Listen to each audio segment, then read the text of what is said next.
Ce programme vous est présenté par Group Ice Corporation.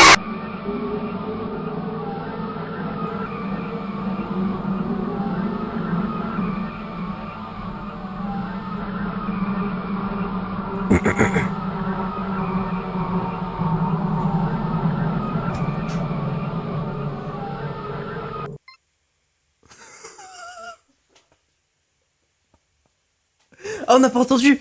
Incroyable! Bonsoir tout le monde, bonsoir le live, bonsoir la VOD. Est-ce que vous avez kiffé cette petite introduction, cette première introduction? Est-ce que je mets le retour de mon micro? Ah, je pense que je suis plus à l'aise avec le retour de mon micro dans le casque. Bonsoir tout le monde, bonsoir la VOD. N'hésitez pas à nous rejoindre sur Twitch avec le groupe Eyes. Voilà, maintenant on travaille pour eux. On fait les lives pour eux et j'espère que vous allez kiffer. Il y aura plein de rebondissements, ça va être incroyable. Et aujourd'hui, comme on est un petit peu dans une phase de transition, j'ai un bras de micro incroyable.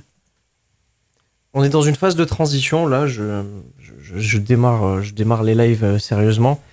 J'avais pas forcément de planning. Ego ? Vas-y, let's go, c'est parti. Check le live, dis-moi si le son est bon de ma voix. Parce que Salut. Oh Salut, tu m'as fait peur. Puisque je vais me mettre quand même à l'aise, je vais me mettre comme ça. Donc là je parle et écoutez de préférence avec un casque ou des écouteurs. Salut. Cette vidéo étant encore plus particulière que les précédentes, pour une fois et pour ne pas être interrompu plus tard, je me permets de vous parler dès maintenant de ceux qui, en plus de rendre ce genre de vidéo possible, m'ont donné l'idée de la vidéo du jour. Un sponsor. Displate, qui vous propose une chose très simple. Displate, il me harcèle. Pour Noël, là, j'ai regardé une A45 sur Displate. Ça y est, dans leur tête, j'achète tout. Je me mets dans le négatif. Bienvenue. Bienvenue. Non, comment ça, chaque fois que je lance, ça te fait pause? Chaque fois que tu relances la vidéo, ça me fait pause sur mon live. Qu'est-ce que tu me racontes? Pourquoi ça ferait pause? Merci. Bienvenue. Aujourd'hui, vous et moi, on va faire deux choses. Premièrement, on va regarder un homme mourir. Mais ça prendra un peu de temps avant d'y arriver. Et donc, secondement, on va visiter un musée, le mien, pour être précis. Peut-être que vous n'avez pas l'habitude des musées, peut-être que ça vous ennuie, que vous ne savez pas faire, que vous ne savez pas quoi regarder. Son motion blur, il me donne mal au crâne. Quand il bouge là. Bienvenue dans mon petit musée personnel. Ce soir, on a les galeries pour nous tout seuls. On se trouve actuellement au rez-de-chaussée, c'est l'étage dédié au portrait de l'homme que nous allons regarder mourir. Vous trouverez toutes sortes de choses dans ces galeries. Un mur, une égratignure sur le parquet, un banc, une porte, et puis un tableau.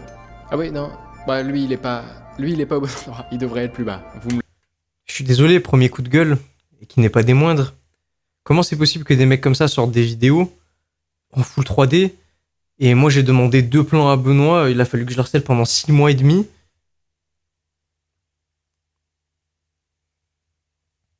Je sais pas. Puis, bon, non, en vrai, je vais rien dire parce que j'ai téléchargé Unreal Engine 4 et c'était 5. Unreal Engine 5. C'était catastrophique. Vous me le descendrez. Ok. Bon, quelqu'un me le descendra. Je vous conseille d'ouvrir bien grand les yeux, vous verrez beaucoup de tableaux aujourd'hui, beaucoup de dessins aussi, et ils ont tous, sans exception, été créés par cet homme. Je vous présente William Charles Hooter-Mollon.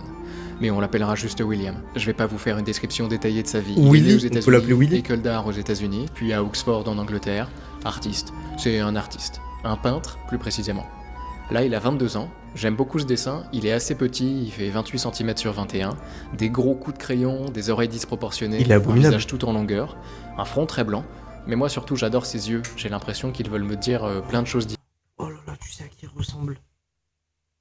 Au mec dans le TikTok qui a mangé le scorpion. Attends. Attends.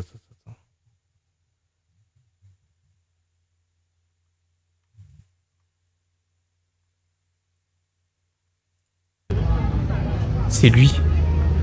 En personne. Oh,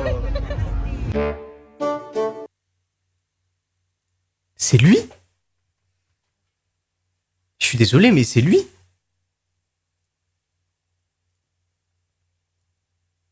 Bref. Différentes. J'ai surtout l'impression que les deux ne disent pas la même chose. Pas la même chose. L'œil droit est étroit et terne, et le gauche est large, concentré. En histoire de l'art, le dessin a toujours eu un rôle ambigu. Il peut être une étape de l'œuvre, un entre-deux, comme il peut être sa fin. Il peut être esquissé en quelques traits de graphite ou travaillé avec précision. Et ce dessin, il rappelle cette ambivalence. Un œil droit flou, un œil gauche net. Bon, quoi qu'il en soit, j'ai l'impression de regarder quelqu'un de brillant. Je sais pas pourquoi, quelqu'un de sûr de ce qu'il est.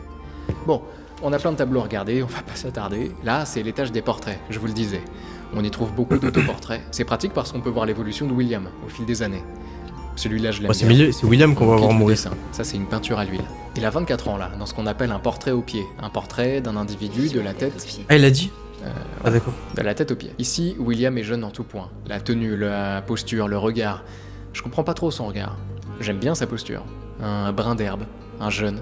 Il a presque l'air d'être pris sur le vif, dans un instant de vie. Et c'est une idée qu'on doit probablement à la photographie. La peinture, comme tous les arts, elle est impactée par les arts voisins, et il est toujours intéressant, même si absolument pas nécessaire, de prendre le temps de regarder autour pour comprendre ce qu'on a sous les yeux. Bon, voilà, ces autoportraits vont nous servir à voir William vieillir, je vous le disais, mais le peintre dessine autre chose que lui-même. Ouais, il est bien À commencer gentil. par la personne la plus importante de sa vie. Voilà, C'est la personne. Patricia.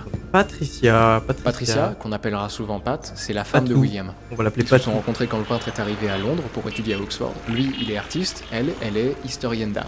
C'est un joli couple, rapidement marié. Et j'aime bien ce que Pat dégage ici. Elle La paraît mort. intelligente, posée, Elle peut-être un dégage peu la mort. déconnectée, ce qui est possiblement dû au fait qu'habituellement, dans ce genre de portrait, la tête est de face et le buste de 3/4. Ici, c'est l'inverse. Elle est déconnectée, un peu déconnectée. Oui, elle est J'imagine que complètement c'est long de sous poser LSD. en même temps. Mais elle a épousé un peintre, et c'est loin d'être la dernière fois redescend. qu'elle posera pour lui. Je dis pas qu'elle aime pas, hein. En fait, j'en sais rien.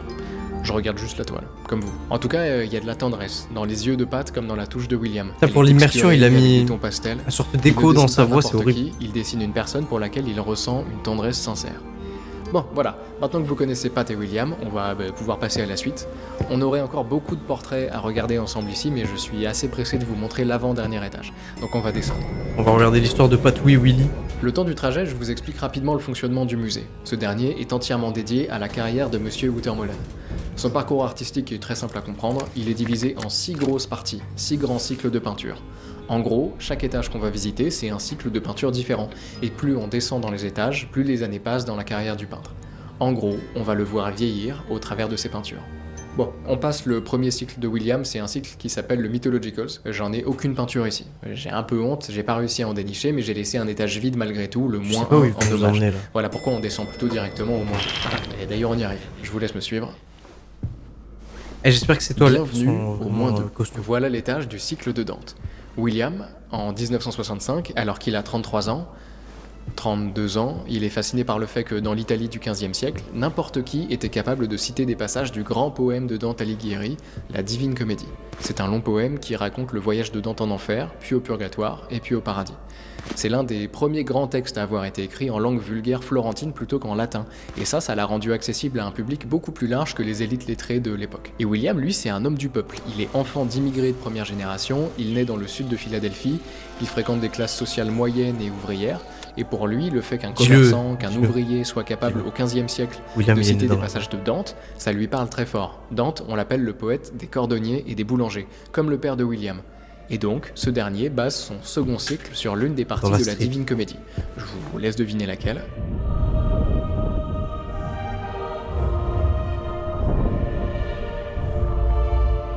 Plutus Ugolino. The Dust Again. En tout cas, c'est bien stylé l'idée du C'est musée comme l'enfer. ça. C'est évidemment l'enfer. William a peint 34 tableaux pour les 34 cantos, les grosses sections du poème de la Divine Comédie. Et notre peintre tente des choses. Il expérimente, c'est le moment pour lui de jouer avec les grands courants du moment, de mélanger les traits précis, les couleurs vives du pop art, une étude approfondie du nu, très académiste. Il y a des zizi là. Ici, l'enfer. Il y a des zigounettes là, je vais me faire ban. C'est pas grave, ils étaient tout petits. reste un espace On va faire comme si on les avait pas vus. monochromatique, ce qui permet de se concentrer sur les figures. Il tente des Sur choses. Twitch, tu Il peux te se faire ban développe en tant que qu'artiste. avec les grosses bites. Il est exposé à la galerie Marlborough à Londres en 69 J'en et suis c'est sûr. pas, il n'est pas très bien reçu. En tout cas, les critiques sont mitigées. Mais c'est que le début de sa carrière. Le musée est vaste, on peut encore descendre. Je vous ai même pas appris à regarder un tableau en fait. J'aurais dû le faire depuis le début, donc Après, je vais m'en faut charger. au apprendre moins à trois. regarder un Et tableau. on y arrive. Nous voilà au rez-de-chaussée. Ah non. Nous voilà au moins 3. Après Dante, en 1969, William passe au cycle des Mummers, inspiré de son enfance, et je vais pouvoir m'en servir pour vous apprendre à regarder un tableau. Déjà, quand on veut regarder un tableau, on ne regarde pas n'importe quel tableau. Comme on cherche à prendre le temps de regarder, et que les musées sont pleins de tableaux, on doit en trouver un qui nous parle. Celui-là, par exemple, moi je m'en fous, Non, ouais. donc je passe. Lui aussi, je m'en fous. Vas-y, on joue le jeu. Lequel pourrait m'attirer? Ah! Avec lui, chez moi, il se passe quelque chose. En vrai, non. Maintenant non. qu'on a notre œuvre, faites comme moi. Pour regarder un tableau dans une galerie d'art, il faut se placer bien au centre. À un autre moment, un autre endroit, ça vous demandera parfois d'attendre ou de jouer des coudes, mais ce soir on a le musée pour nous tout seuls. Vous et moi. Ok, maintenant, important, peut-être même la seule chose qui importe en regardant ce tableau, est-ce que vous ressentez quelque chose? C'est ça l'art, du moins ma vision de l'art, puisque la question est en vérité débattue, et je pense que c'est la meilleure manière de commencer à regarder. C'est tout ce que je veux vous apprendre. Très simplement, à ne pas passer au tableau suivant sans vous arrêter, ou à juste lire le cartel, le petit panneau qu'on trouve en dessous. Je veux pas que le tableau passe sous vos yeux comme n'importe quel autre objet de la salle, je veux que vous vous posiez et que vous le regardiez pour de vrai. Regardez ce clown, vraiment. Qu'est-ce que vous y voyez ?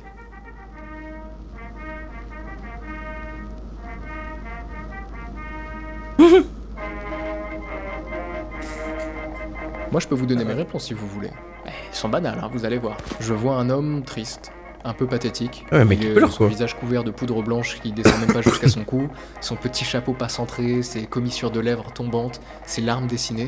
Moi, j'aime pas les clowns, de toute manière, même si je trouve celui-ci un peu touchant. Et puis j'apprends le contexte du tableau. Ce tableau, c'est pas une représentation de clown, c'est la représentation d'un homme déguisé en clown. Enfin, vous me direz que tous les clowns sont déguisés, mais là, ce que je veux dire, c'est que c'est pas un clown de profession, quoi. Et D'accord. il s'est déguisé en clown. Voilà. C'est bizarre du coup. Bon.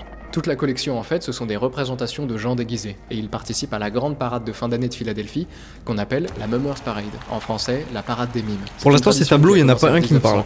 Donc ça date, et les costumes sont magnifiques, et prennent tout ce pour qu'on la a plupart des mois à être À part confectionnés. bien évidemment pas tout. C'est riche, et c'est créatif, et c'est beau à voir, et le peintre de notre tableau, étant né dans le sud de Philadelphie, il connaît bien. Il y a assisté étant enfant. Tous les tableaux de cette collection, ce sont donc des représentations, des souvenirs de William, de gens costumés. Et ça fait beaucoup de couches. Mais bizarrement, en le sachant, quand je reviens à notre clown, je vois autre chose. Plus je le regarde, plus je le trouve apaisé en fait. Comme s'il maîtrisait sa situation. Comme si son masque, c'était pas lui. Comme s'il restait authentiquement lui-même, malgré son apparence. Et puis parfois je le retrouve triste. Voilà, ça dépend. Peut-être que vous ressentez la même chose que moi, peut-être pas. Mais mes pensées et vos pensées, elles ne sont ni bonnes ni mauvaises. Ou plutôt, si elles sont sincères, elles sont forcément bonnes. Je peux ressentir l'exact inverse de ce que le peintre veut chercher à me faire ressentir. Si c'est sincère, c'est l'exact bon ressenti. Vos idées sont des bonnes réponses. Vos questionnements sont des bonnes réponses. Et mes doutes? Si je comprends pas. Oui, une meuf qui parle depuis le début là. Ouais, voilà. Vos doutes, vos incompréhensions, tout ça c'est bon. Tout ça c'est bien. En tout cas, on peut voir et ressentir des choses différentes en apprenant plus sur le tableau. Ceci dit, peut-être que ce clown ne vous a rien inspiré, à vous. Moi, cette non-inspiration, cette non-émotion, ça me l'a fait très fort pour un autre tableau du même peintre, de la même collection, et donc toujours des représentations de la Mummers Parade. J'avais lu que c'était le meilleur tableau de la collection, alors je suis Ah allé le ouais, voir. non mais en vrai, il J'ai est regardé. éclaté au sol. Bon, déjà, c'est un gros morceau. Il fait 1m80 sur 3. C'est bien, mais je sa mère. ressentais rien en fait. Sincèrement, je m'en foutais du fond du cœur. Je me suis dit, même en le regardant pendant Même si 10 l'histoire elle minutes, est j'en aurais incroyable, il absolument pue rien sa à mère faire. le tableau. Alors j'ai décidé de vraiment le regarder pendant 10 minutes. J'ai fait ma petite expérience.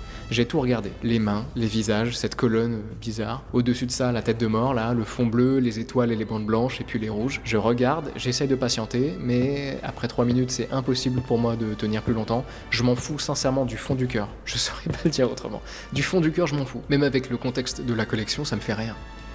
Et puis je tombe sur un bout de texte qui m'en apprend encore plus. Initialement, ce tableau, il représente des mummers, donc des participants de la parade, affublés de tenues patriotiques américaines. Ils ne le savent pas, mais ils sont surplombés des 4 cavaliers de l'Apocalypse. Et petit à petit, au fur et à mesure des versions du tableau, les mummers sont progressivement recouverts par le drapeau américain. Alors moi les cavaliers je m'en fous, je devrais peut-être pas, ce que fait Outermolen est intéressant, c'est une analogie accusatoire entre l'impérialisme américain et les cavaliers de Dieu. Tu vois, c'est un tableau politique, mon cerveau le sentait fait de depuis le savoir départ, que ces hommes ont été, il m'a éloigné au fur le et à plus mesure possible du de temps, ça. avalés par des couches successives de peinture, ça a commencé à éveiller quelque chose en moi. Pour ces deux tableaux, en apprendre plus m'a permis de ressentir plus. Ça c'est intéressant à noter. Tout cet étage du musée ne contient que des tableaux de mummers. Il y a un autre clown, ou un mime. Il y a ce type.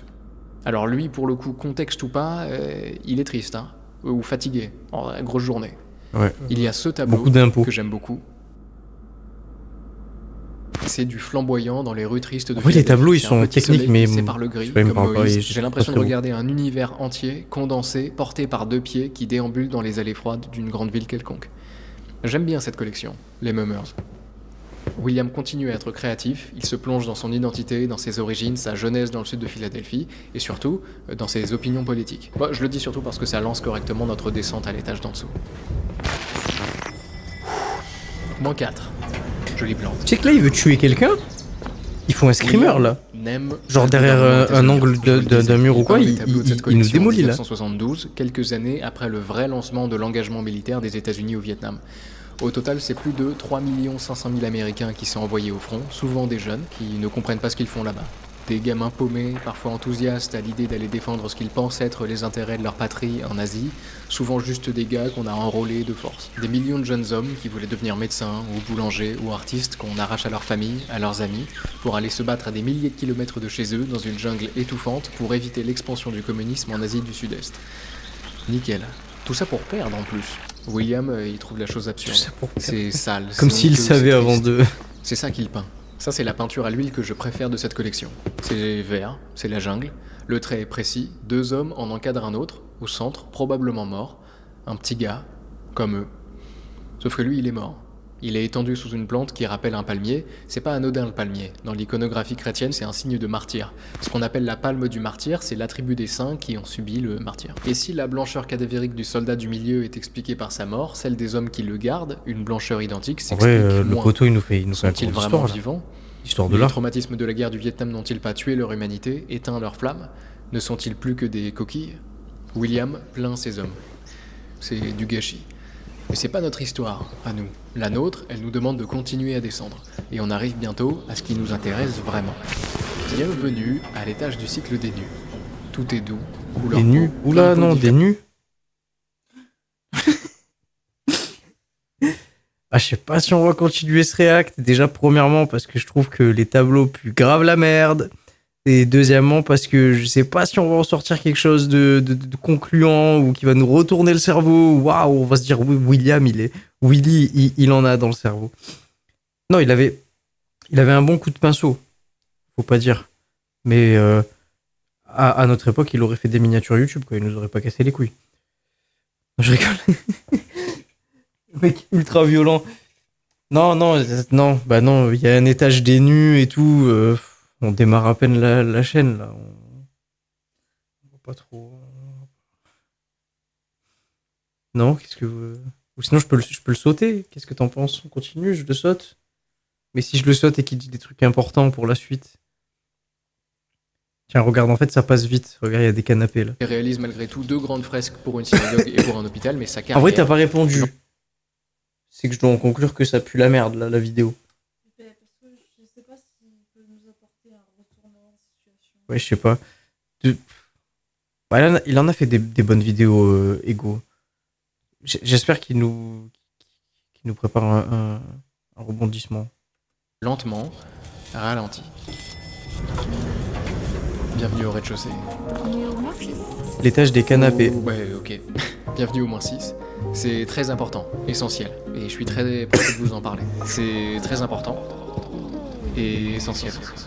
Et je vais vous en parler, d'ailleurs, puisqu'on y est. train de tomber dans les pommes, Celui-ci, là. c'est quelque chose. Cet étage. C'est l'étage de mes tableaux préférés de William, et de loin. C'est l'étage du cycle des conversations. On est en 1989, quasiment 20 ans après le cycle des nus, et William, qui a maintenant 56 ans, et sa femme Patricia, déménagent dans l'ouest de Londres, dans le quartier de Little Pourquoi Venice. Londres est à l'envers? Pourquoi pas? Venice. Dans le quartier de Little Venice. Ils emménagent dans un appartement, en hauteur, avec une vue dégagée d'un côté et de l'autre. Surtout, la lumière y est très belle. Et chez William, ça provoque quelque chose. Une explosion de créativité, un désir très fort de peindre. Alors il peint. Il peint des scènes de leur nouvel appartement, et c'est là que je vous demande... C'est vrai que ça, pour le coup, le fait d'avoir beaucoup de lumière qui rentre dans ton appartement ou ta maison, artistiquement parlant, artistiquement parlant, je peux comprendre que ça l'inspire. Parce que là, tu vois, des grandes baies vitrées. Et plein de fois, j'ai eu envie de filmer le train qui passe et qui coupe les rayons du soleil le matin. Ou en fait, je sais pas, je trouve ça super cinématographique. Mais ouais. Ok. de vous concentrer. Il peint W9, une conversation entre Pat à gauche et une amie à droite. Il peint Maida Valley, une nouvelle conversation à laquelle Pat participe. Mais attends, mais Et Pat, elle est où là? Parce que. Putain, elle fait peur de ouf. Encore, avec Knight. Il peint Conversation, un tableau qui représente à nouveau une conversation entre Pat et un ami, toujours dans la cuisine. Il peint Bed. J'aime beaucoup ce tableau. On y voit Pat à droite qui lit un livre, un chat sur les cuisses. On y voit William à sa gauche, assoupi, un chat au bout des pieds. On voit le reflet de William dans le miroir, à gauche. On y voit une porte verte. Et au milieu de toutes ces pièces, William peint mon tableau préféré de tous ceux qu'il a peints, toutes collections confondues. Allez, vas-y, fais péter. Snow. Ça, c'est du tableau. Il est grand, c'est la pièce centrale de la collection. Quand j'ai découvert les œuvres de William, c'est celui-ci qui m'a sauté à la gueule. Les formes, les couleurs, l'agencement, le contraste entre le dehors, froid et gris et immobile, et le dedans, chaud et clair et actif. Ce tableau me parle. Ça gratte un truc dans mon cerveau. Ça gratte aussi quelque chose dans le cerveau de William. Cette collection n'est pas anodine. Je sais pas, ça me touche pas, Les moi. couleurs sont Il y a des extrêmement idées, vives. mais Sensoriellement, sa c'est façon de- puissant. Il y a c'est ses beaucoup de couleurs jaune, et c'est sa une couleur façon de chaude dessiner et qui la couleur me- préférée de William. Qui m'inspire pas, La en vrai. perspective part dans tous les sens. Dans Snow, l'extérieur fait sens, mais l'intérieur est chaotique, un fouillis de lignes de perspective. On voit le bol d'orange droit, on voit la table du dessus, on voit William presque de face, on voit l'escalier... Bon, je ne saurais même pas décrire l'escalier en fait, mais là où toutes ces choses sont côte à côte, là où elles devraient être sur le même plan, mais elles le sont pas. La perspective est chaotique, ici, comme dans Night, comme dans Conversation, comme dans Bed. On craindrait presque de voir... Mais attends, William, il a Avec juste cette une collection, maladie le où peintre il veut voit peindre tout la en vie de 2D. l'appartement. Les petites conversations, les petits moments, les lieux de partage, les verres de vin, les regards dans les yeux, les chats sur les jambes, les coudes sur les tables. William veut peindre la vie modeste. Une vie qu'il aime sincèrement, une vie de partage et de petites touches d'amour et de créativité retrouvées. Il y a des fonds verts qui apparaissent de partout. Bon. Maintenant, permettez-moi de faire un petit détour avant de visiter le dernier étage. Cette porte verte n'arrête pas de se déplacer sans que je lui demande. Oui, c'est vrai. Il s'agirait finalement d'en faire quelque chose.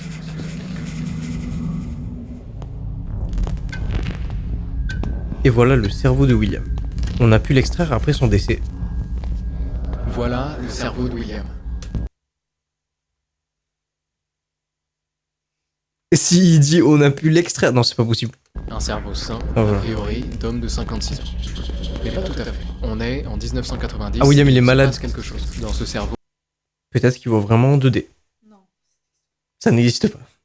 Toi, tu dis que ça n'existe pas. Mais ça, c'est ce que l'industrie pharmaceutique et neurologique veut te faire croire. Moi, je suis persuadé qu'il y a des gens qui vont en 2D. C'est pour ça que des fois, tu vois des PNJ toujours au même endroit. Par exemple, à Berre. Si tu vas à Berre, en centre-ville, il y a plein de PNJ. Il y a plein de bots. Et en fait, n'importe quelle heure, n'importe quel temps, n'importe quel mois, n'importe quelle saison, ils seront là. Mais si tu les observes, en fait, ils bougent pas parce qu'ils n'arrivent pas à bouger, ils sont en 2D. Du coup, ils n'arrivent pas à bouger. Deux protéines s'accumulent de manière anormale.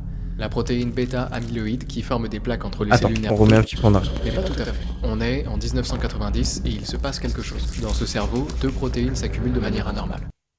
Deux protéines qui s'accumulent de manière anormale, ça crée un muscle de baiser, ça. Non, mais la bêta-amyloïde, il me semble. La bêta-amyloïde, oui, qu'est-ce que c'est, dis-nous? Soit il a parlé de schizophrénie, Soit il est schizophrène, soit dépression. soit il est dépressif. Tu penses que c'est quoi? On va voir. Vas-y. Putain, c'est terrible de faire des sondages sur ça, quand même. La protéine bêta Je pense que c'est inhumain. Mais ça, je l'ai toujours dit, vous êtes inhumain. Amyloïdes qui forment des plaques entre les cellules nerveuses et la protéine Tau qui provoque des enchevêtrements à l'intérieur des cellules. Ce que ça crée... Ah, attends. Je pense, comme depuis le début de la vidéo, il nous met plein de voix en fond, là, en stéréo. Je pense qu'il est schizophrène. De la communication entre les neurones, ce qui entraîne, à terme, leur destruction. William Houter-Molen est atteint de la maladie d'Alzheimer. Et il ne le sait pas. Que des deux. L'Alzheimer. J'étais en train de parler, mais tu m'as pas entendu. Qu'est-ce que t'as dit? J'ai dit, ou alors c'est dégénératif et c'est. T'as dit Parkinson. Oui, ou j'allais dire, ou Alzheimer. Faut travailler. Faut bosser. Parce que deux protéines comme ça, normalement tu te trompes pas. Et au début, en 1990, tout va bien. Déjà parce qu'il ignore ce qui est en train de se produire dans son cerveau, ensuite parce que l'accumulation... Après, à ce moment-là, il est vieux. On a le temps. William peint, tranquillement, sa petite vie modeste et ceux qui la partagent. Ah non, mais la vidéo, elle va être trop triste, sa mère. On va voir des tableaux d'un mec malade qui oublie tout. Genre, il va dessiner sa femme, il va la mettre sans visage. Et en retournant voir les tableaux de cette collection, on peut déjà apercevoir quelques problèmes. Déjà, la perspective. Il y a la possibilité d'un choix artistique. Houter-Molen parle beaucoup du cubisme de Braque et de Picasso. Après, c'est pas la première fois qu'il joue avec les lignes, mais ici Arrêtez avec c'est les quand même cubes, particulièrement chaotique. La désorientation, c'est l'un des symptômes d'Alzheimer. Tu parles à qui? Spectateur, je t'avais dit. Je leur montre le musée. Tu m'as parlé? Oui, je te répète. William n'est soit pas sur les tableaux qu'il peint, soit il y est isolé. Il n'apparaît que dans 2 tableaux. C'est ça qu'il se vit à chaque fois, on Dans arrive ce au dernier, rez-de-chaussée, on c'est trouve vrai, à t'as table raison. sa femme et 4 amis qui boivent du vin, du café, qui discutent, c'est un joli cercle de chaleur humaine. Mais William, lui, il est à droite. Il est seul sur son petit canapé, un chat dans les bras, donc pas tout à fait seul, mais ça reste un animal. En plus de ça, le peintre est représenté différemment. Alors qu'ils sont à côté, lui est vu de face, les autres sont vus d'en haut. Il n'est pas seulement isolé physiquement, il est aussi isolé dans son plan de perspective à lui. Dans Bed, il est à côté de sa femme, mais endormi, et il lui tourne le dos. Encore une fois, pas tout à fait seul, et pourtant coupé. La seule personne qui lui fait face, c'est son reflet, dans le miroir. Il est seul avec lui-même. Seul avec un cerveau qui commence à pourrir sans qu'il en soit conscient. J'ai lu une analyse intéressante de la collection par un docteur du nom de Patrice Pollini. Chaque titre souligne, selon ce docteur, la nature spatiale et temporelle des tableaux de la série. Maida Valley, c'est le quartier, W9, c'est le code postal, Bed, c'est la pièce, Conversation, c'est l'événement, Night, c'est l'heure, et Snow, c'est la saison. Il en représente aussi beaucoup d'impressions sensorielles. Le café, le vin, la cigarette, les voix, le chaud, le froid. On trouve aussi le café, le vin. Tu vois, rien que le fait que maintenant il y ait Alzheimer dans le truc, j'ai envie de continuer la vidéo parce que du coup ça me touche. Parce qu'il y a eu beaucoup d'Alzheimer chez moi de mon côté. Et du coup, c'est pas ces tableaux qui me touchent, mais c'est le fait qu'il a Alzheimer du coup. Parce que du coup, je m'y retrouve. Par exemple, le tableau où il est isolé de tout le monde, je m'y retrouve. J'ai déjà vu cette scène avec d'autres personnes de mon entourage. La cigarette, les voix, le chaud, le froid, et tout ça, c'est comme si William essayait, avec une perception inconsciente de ce qui lui arrivait, de préserver sur la toile ses repères spatiaux, ses repères temporels et ses repères humains, ses amis, et surtout, sa femme. Pat, c'est son encre, c'est son cœur, c'est son tout. On fait aussi l'hypothèse qu'au travers de ces tableaux, dont Patricia est le point central, William essaye de parler à sa femme, de lui faire comprendre ce qui est en train de lui arriver. Patricia ne comprend pas, évidemment. William lui-même non plus, en vérité. Le dernier tableau de cette collection, il est achevé en 1991. À ce moment-là, William peint dans la mezzanine de leur appartement. C'est ça qu'on voit en haut de l'escalier dans Snow. Sauf qu'il n'est pas satisfait de l'endroit. Il adore peindre cet appartement, mais pas tant y travailler. Alors il loue un studio à l'extérieur, dans l'est de Londres. William fait régulièrement le trajet entre les deux, vers le studio pour retrouver ses tableaux, vers l'appart pour retrouver sa femme. Et puis le peintre, un beau jour, se perd. Il ne trouve plus le chemin du studio. Et il était en l'air. Et puis il se perd encore une fois. Et encore une fois. Je trouve plus mon studio. Pat, c'est à l'ouest, tu me dis, hein. Et puis il commence à manquer des rendez-vous, de plus en plus. Vraiment, vraiment tête en l'air. Et c'est là que le couple commence à comprendre qu'il y a un problème. Curieux et un peu inquiet, Will et Pat décident d'aller voir un professionnel pour comprendre ce qui ne va pas. C'est là qu'il fait le diagnostic de la maladie. Et c'est là que commence la fin. Déjà, je pensais qu'il allait continuer à dessiner sans diagnostic, sans savoir qu'il a. Déjà, vous savez que vous allez mourir. Vous avez 15 ans, avec un peu de chance. Et puis tout s'arrêtera. L'appartement, les chats, les amis, la lumière, les cafés, les sourires, les caresses, les mains dans les cheveux. Patricia. Je vais pas épiloguer sur la mort, c'est facile, je crois, d'imaginer l'angoisse qu'on ressent quand on est encore raisonnablement jeune et qu'on apprend qu'on n'a plus qu'un petit bout de vie à vivre. Ce sur quoi je peux épiloguer, en revanche, c'est sur ce qui est prévu avant que la fin arrive. Ah mais là il joue trop avec des sentiments négatifs là, c'est normal que tout le monde va retenir sa vidéo, elle est giga triste. Bienvenue au rez-de-chaussée. Non, bienvenue au -7. Oui. Le dernier étage de mon petit musée, consacré exclusivement à ce que William peint et dessine à partir du moment où il apprend qu'il a Alzheimer. C'est le rez-de-chaussée ici? C'est bien ça. On est tout en haut, et il nous reste beaucoup à voir. À qui tu parles? Eh ben à toi. Tu me posais la question. Quelle question?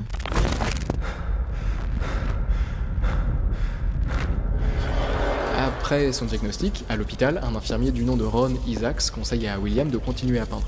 Non seulement parce que ça peut l'aider à rester ancré dans la réalité, mais aussi parce que les tableaux produits seraient particulièrement intéressants et étudiés de manière scientifique. Alors William, pour ces deux raisons, n'arrête pas de peindre. Voilà son premier Peut-être aussi tableau parce qu'il après aimait son ça. diagnostic. Blue Wesh, Sky, le il tableau, il fait trop peur. s'appelle. William On dirait on est dans The Stanley Parable. Il peint précipitamment sa réaction à l'annonce de sa maladie. La pièce est très Théma comme il tient la Trois table. objets et William. J'arrive à tomber dans mes pommes. Aucun outil de peinture. Le trichromatisme de la pièce en fait un objet curieux. L'ocre de la table se fond avec le mur, le bleu du ciel est aussi celui du sol, le blanc de la peau, des vêtements et de la présence lumineuse sert de réau. Il y a une grande fenêtre qui ouvre sur le ciel. Aucun relief dehors, juste le grand bleu, infini. Le peintre est courbé, le regard vide. Sa main droite est agrippée à son verre, sa main gauche au bord de la table, comme pour éviter d'être emporté, d'être aspiré. Vous regardez un homme qui a peur de partir et qui s'accroche à ce qu'il peut. Le tableau mesure 1m52 sur 1m22, c'est sa taille de tableau préférée pour En les vrai, je grands comprends tableaux. grave Comme le seul sentiment de se cycle tenir à la table en mode quand on t'annonce une mauvaise nouvelle en mode oh là là. Ceci dit, le dernier grand tableau que William peint. Ses prochaines productions sont plus petites, plus modestes. La suivante, par exemple, c'est un dessin au crayon de 29 cm 5 sur 21. On reconnaît immédiatement la pose de Blue Skies. Ici, ceci dit, William, il n'est pas voûté, il n'est pas accroché à sa table, il est complètement effondré. Il paraît mort. Le corps que le peintre a pourtant tant travaillé à représenter dans sa justesse commence déjà à fondre. Le bras qu'on voit sous la table, il a même pas l'air d'être accroché à son épaule, mais de sortir de son abdomen. Son prochain dessin est moins fort, plus classique. C'est un autoportrait avec son chat, l'ensemble visiblement incomplet.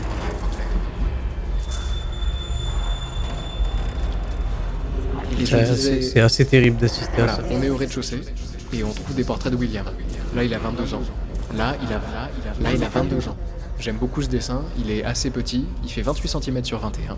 C'est des gros coups de crayon, des oreilles disproportionnées. À qui tu parles? Le prochain tableau, il est pas beau. Lui, il est lourd. La transition est violente. William devient l'ombre de lui-même, les couleurs sont fortes et déprimantes.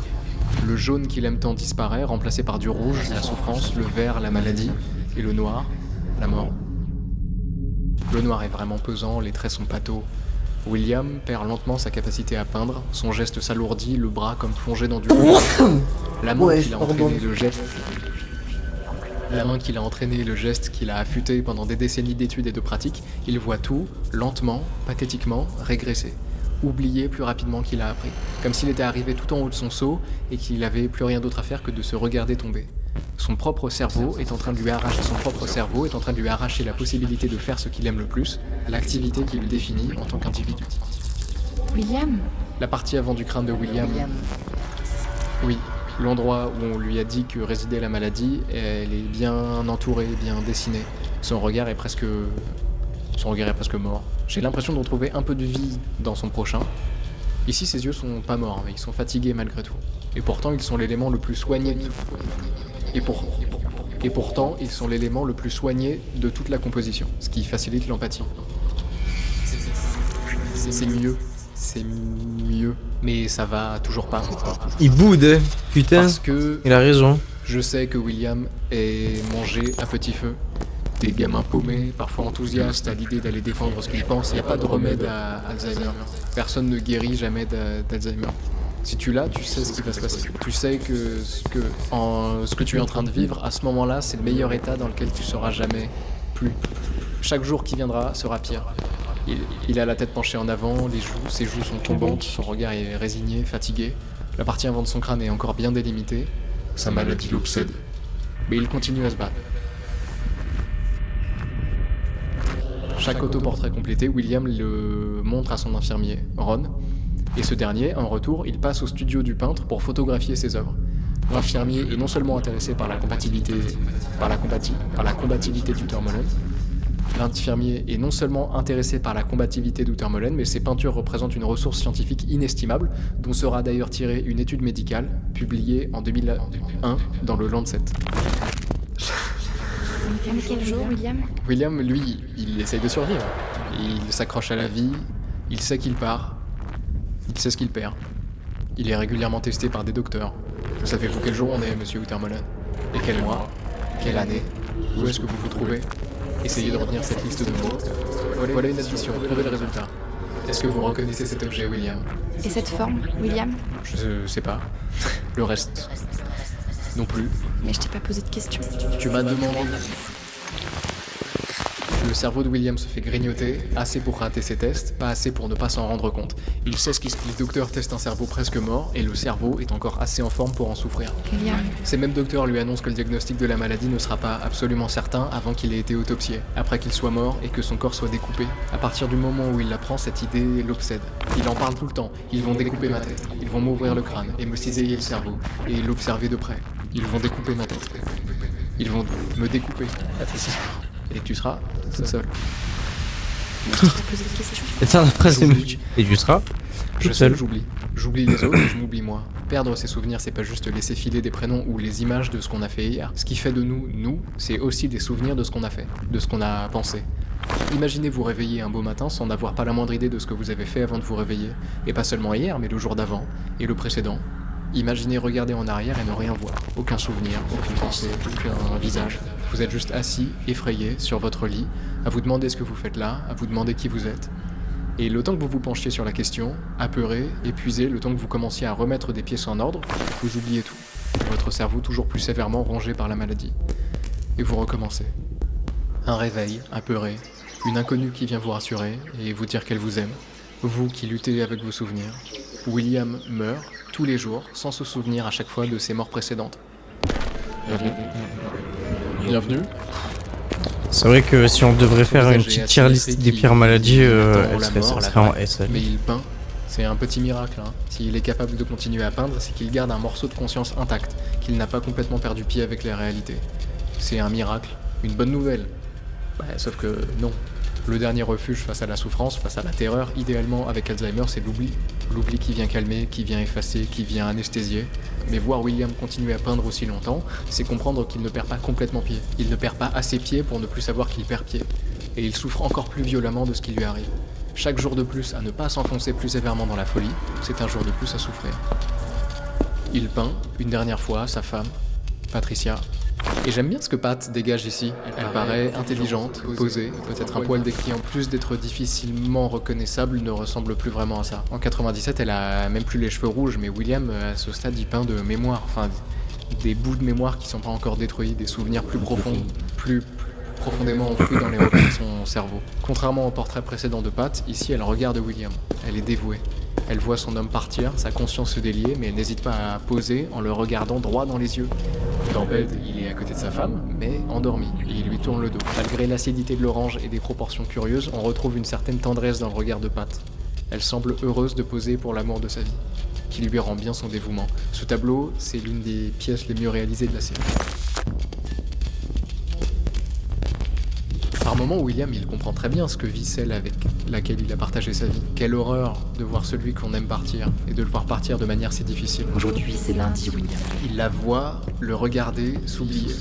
Il la voit, le regarder, ne plus savoir compter, ne plus savoir parler, ne plus savoir se souvenir du chemin de sa chambre. Il sait qu'elle sera seule une fois qu'il sera parti. Il sait qu'elle pleurera. Il imagine peut-être qu'elle sera soulagée. Tu m'entends, mon amour? Vous imaginez? pensez que sa compagne puisse être soulagée de notre mort? Vous imaginez savoir que votre aimée, avec laquelle vous vivez depuis des décennies, va devoir encaisser seule l'immense souffrance générée par la maladie? Qu'elle va devoir regarder dans les yeux, potentiellement pendant des années, un homme qui ne la reconnaîtra pas, qui la regardera comme une inconnue, de passage? Qu'elle devra vous nettoyer, vous nourrir, vous habiller, les gestes doux d'une femme qui aime un homme qui aime encore, les gestes doux d'une femme qui aime encore un homme déjà parti. Bienvenue. Qui n'a laissé derrière lui que sa coquille, petit amas de chair sans conscience. William le sait tout ça. Il n'y peut rien. Il n'a pour lui que son désespoir. Il n'y a pas de remède à à Alzheimer. Personne n'en n'en guérit. Jamais. Il est enfermé. Il avait pas vu ça. Sorti. Sa tête est étroitement coincée entre les lignes. Il ne se reconnaît peut-être plus. On ne sait même pas s'il a encore conscience de lui-même. William, Il arrive plus à peindre à lui. Il arrive plus. On reconnaît plus William. Le tableau a été griffé peut-être par frustration. Il supportait plus de plus pouvoir peindre, de plus se reconnaître. je t'aime. Je suis là, mon cœur. Il s'oublie. William, La vidéo, elle est terrible. Oh, la vidéo, elle est abominable, sa grand-mère. Tu pleures? En vrai, c'est normal. Hein. La vidéo, elle est big triste. Oh là là. Tu vas en finir? Ah, ben, c'était un super live. Incroyable. Bon, en tout cas, pour le lancement, je pense que le groupe Eyes, ils seront très contents.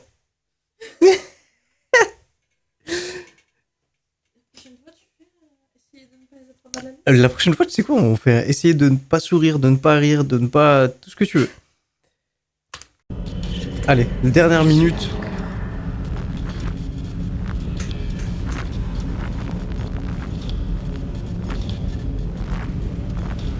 Ah, ces derniers tableaux, ils trouent le cœur, c'est abusé. Laissez-le partir, s'il vous plaît. Vraiment.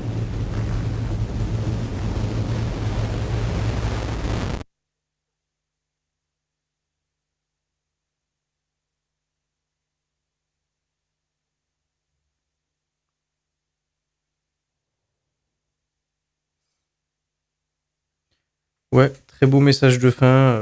Moi aussi, je t'embrasse. Ouais.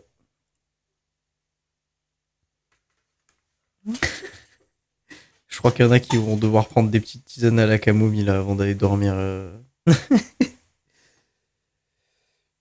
Ouais, ben on se pose peut-être la question de la légalisation de l'euthanasie, quoi. En vrai, ce serait pas une mauvaise idée, en vrai. Ça a Alt F4 à côté de moi. Hein, c'est tellement les émotions sont puissantes. En vrai, c'est normal. Y a pas, c'est pas du tout de la moquerie que je suis en train de faire là. C'est vraiment, c'est très réel. On vient d'assister à un vrai témoignage, bien réel, d'une chose qui existe vraiment, qui est terrible. Jamais j'aurais pensé faire un premier live sur un sujet comme ça, mais bon, c'est pas grave, ça nous tombe dessus.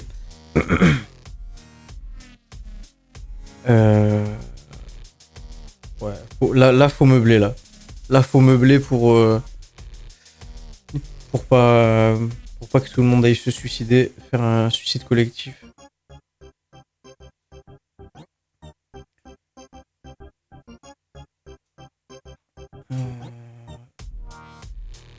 Ben, je pense que en vrai, je pense que je vais m'arrêter là, moi. Et la VOD, je couperai le passage sur League of Legends parce qu'en vrai, on s'en bat vraiment la race. Le React était bien plus intéressant. Même si c'était sur un truc qui était big triste. C'est comme ça, les amis. C'est pas tout rose dans la vie. Hein. Vaut mieux se prendre un petit peu la vérité à la gueule le plus tôt possible. Bon, dans la limite du raisonnable. Genre, ton enfant inné, tu lui mets pas un gros coup de genou, mais pour lui faire comprendre c'est quoi la douleur, mais.